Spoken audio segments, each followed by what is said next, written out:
இயக்குனர் இமயம் பாரதிராஜா இன்னைக்கு காலமாகியிருக்காரு. இந்த விஷயம் தான் பலருக்குமே அதிர்ச்சி கொடுத்திருக்கு.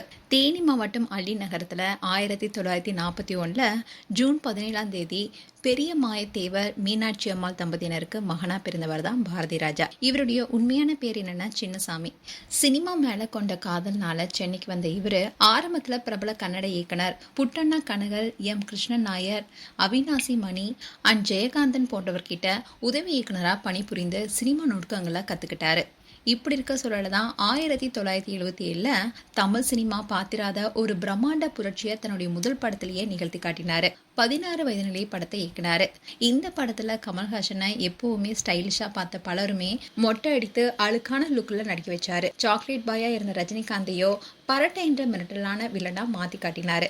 முதல் படத்துல ஒட்டுமொத்த இந்திய சினிமாவையும் தன்னுடைய பக்கம் திரும்பி பார்க்க வச்சவர் தான் பாரதிராஜா. அது வரைக்கும் 4 சவத்துக்குள்ள ஸ்டுடியோக்குள்ள தான் தமிழ் சினிமாவை பார்க்க முடிஞ்சது. இப்படி கேமராவை தூக்கிட்டு கிராமத்து வயலையும் ஆலமரத்திலையும் அழகா காட்டினவர் தான் பாரதிராஜா. புதிய வார்ப்பு, மண் வாசனை, அலைகள் ஓய்வதில்லை போன்ற பல ஹிட் படங்களை கொடுத்திருக்காரு.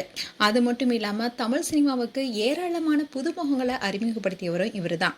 ராதிகா, ராதா, ரேவதி, ரேகா, ரஞ்சிதா, வடிவுகரிசன பல நடிகைகளையும், நடிகர்களான கார்த்திக், பாக்யராஜ், மணிவண்ணன் போன்ற பல நடிகர்களையும் அறிமுகப்படுத்தியவர்.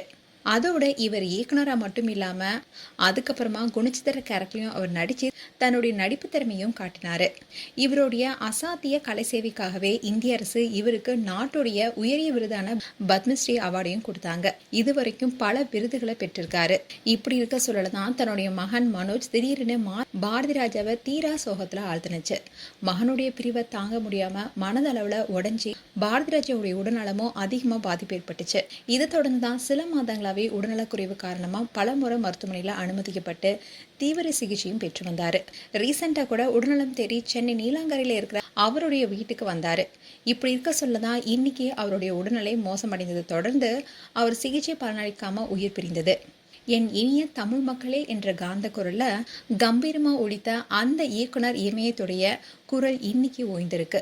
தமிழ் சினிமாவுடைய ஒரு சகாப்தம் முடிவுக்கு வந்திருக்குன்னு பலருமே இரங்கல் தெரிவிச்சிட்டு வராங்க. அரசியல் தலைவர்கள், கோடிக்கணக்கான ரசிகர்கள், திரைப்பிரபலங்கள்னு பலருமே ஆழ்ந்த இரங்கலை சொல்லிட்டு வராங்க. மேலும் எங்களுடைய ஆழ்ந்த இரங்கலை தெரிவித்துக் கொள்றோம். அண்ட் உங்களுடைய கருத்துக்களை கமெண்ட் செக்ஷன் சொல்லுங்க. இது போன்ற வீடியோஸை பார்க்க நியூஸ் தமிழ் கிட் சேனலை சப்ஸ்கிரைப் பண்ணுங்க. மறக்காம நோட்டிபிகேஷன் பட்டனை கிளிக் பண்ணுங்க.